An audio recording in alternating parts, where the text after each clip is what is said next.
Hey guys, LevelCap here. Today I want to talk to you about my new G&G F2000 officially licensed airsoft gun. I picked this bad boy up off of AirsoftGI.com. I highly recommend using that site to buy your airsoft gear. It is just easy to use, lots of good sales, and I decided to pick up a few additions for the weapon, a few attachments here and there, and as you can see, I've swapped out quite a few parts on here. Got a nice black flash hider, a rail integration system, foregrip, some tan magazines, and I use my NC Star red dot sight on top. I use some pretty small T-Energy lipos in the stock of the gun. I run with 2 of them just in case one of them runs out.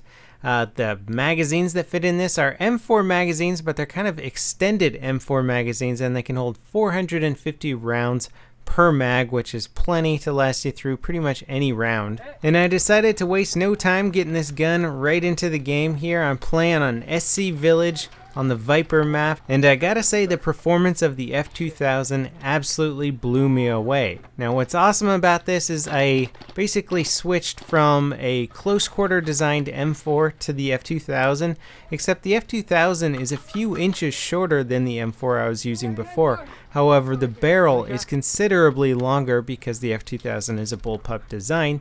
The magazines feed in the back, the gearboxes in the back of the gun, so the BBs are launched with a much longer barrel inside of the weapon, and in fact the barrel itself is 430 millimeters long, which is pretty much the ideal length for long range accuracy in airsoft. And you'll see right here it's going to help me pick off this guy from behind the car. Still back there. Got him. Car's down.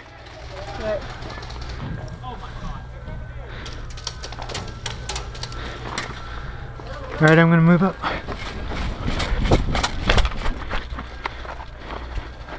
So the accuracy allowed me to pick off that guy at range. That's Jet moving into the hotel right there in front of me. I sprint across, I take some fire from the left side, manage to get up here, and all of a sudden BBs are ricocheting off the wall all around me. I notice there's a friendly behind me who thinks I'm an enemy, and then he kind of figures it out and stops shooting in my general direction. Lucky for me, he didn't have very good aim. But the compactness of this weapon allows me to get in really close to corners, which is very important in a lot of airsoft arenas because sometimes you have to get right up next to corners and you don't want to peek your barrel around the corner to give away your position. So it's important to have a shorter weapon for those situations.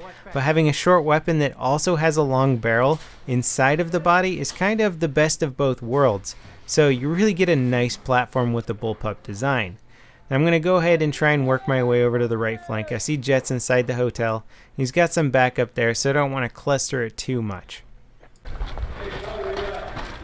Watching the right corner.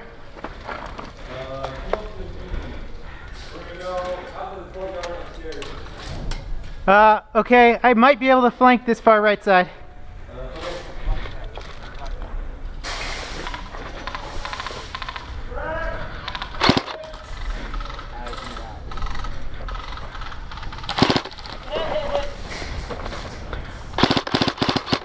Sorry, there's a guy right behind you. He's aiming me.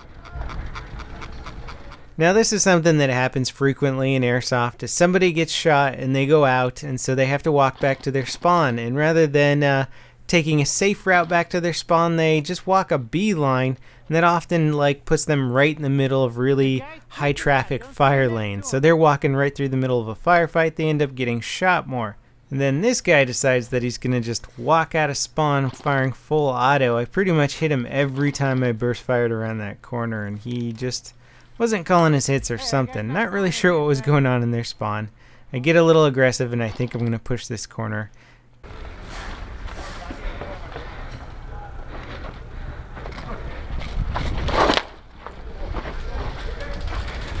And just when you think you've checked all the angles and you make a run for it, there's always somebody in that last little spot you didn't check. Honestly, I wasn't expecting somebody to just be hugging the wall of that building, but goes to show people can take any place as cover and they will surprise you. Now we're playing on a map called Baghdad. The enemy is super entrenched and we're going to try and make a pretty heavy push on the right. We've got a lot of guys here, so we're sort of organizing our attack strategy. I got a grenade that guy. That guy was an easy kill. Come on, guys, keep your guns up. Guns up. Right there, right there, right there, right there. Here, let me go low on the tires. I'll give you some covering fire. You ready, Charlie?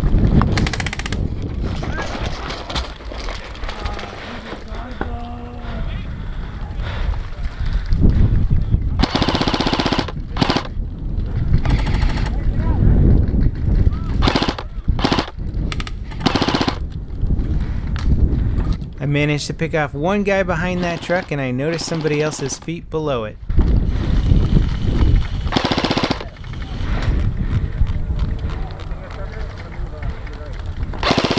Alright, I got two off the truck!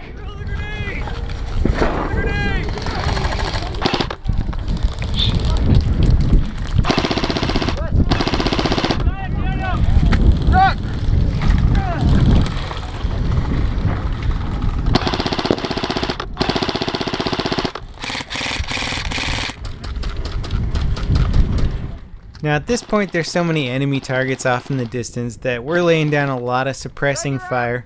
I feel like I might have gotten a few kills here or there, but too far away to really confirm them, or if it was actually me getting the kills. But there goes Daniel, he's sprinting up, takes a dive over there. The cover is really limited on this right side of the map, so you can't clump up on it too much. And I'm getting ready to make a push, kind of looking around, seeing what's going on. Somebody's asking about pushing up there. And I know there's guys in the middle of the map, so I'm a little bit concerned. And sometimes you just kind of got to make a run for it.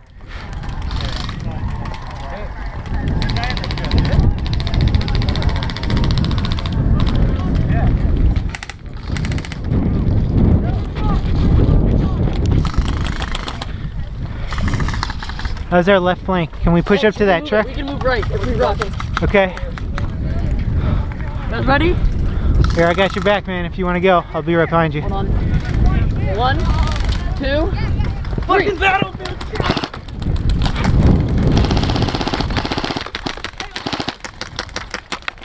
Hit! That's one of those deaths where, in retrospect, watching the footage back, I'm like, damn it, why didn't I slide behind that truck? Why didn't I take better cover? And part of it is you just really have no idea what angles you're exposed to sometimes. But, you know, you learn from your mistakes, and next time I'll definitely be more cautious, and I'll slide by the truck, or I'll dive somewhere, or try and minimize my angles of exposure as best as possible. So here we are back on Viper. This is the last game of the day, and we're playing against the team that Jet was calling the Terminators, and I wasn't really catching on to his joke at first, but apparently these guys never call their hits.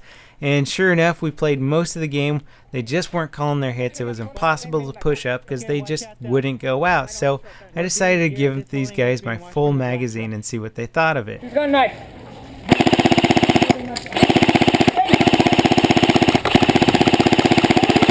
Feel that? What?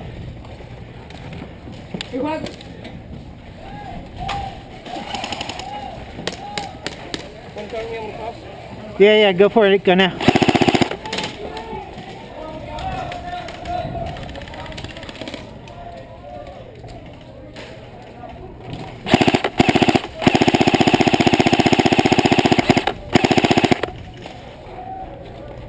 So apparently it takes shooting these guys about 30 times before they'll start calling their hits. You can always use pain as a tactic to force somebody to call their hits eventually. And for putting a lot of rounds into guys at range, I highly recommend the F2000. It's an incredibly accurate weapon for its size. It shoots very quickly. It's got an adjustable speed spring in the back, so you can use a screwdriver to quickly adjust the bullet velocity, so you can take it onto a close quarter field or a long range field.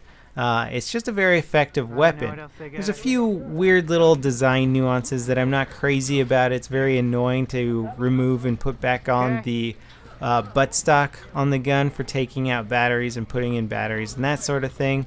But other than that, as long as you can work around that, it's a lot of fun to use on the field. I highly recommend it. And if you're interested in the specific components that I use to make this gun, check the video description. You can click those links there. It'll take you to the Airsoft GI store page if you're at all interested in picking any of this up. Thanks for watching, guys, and I'll see you next time. This is LevelCap signing off.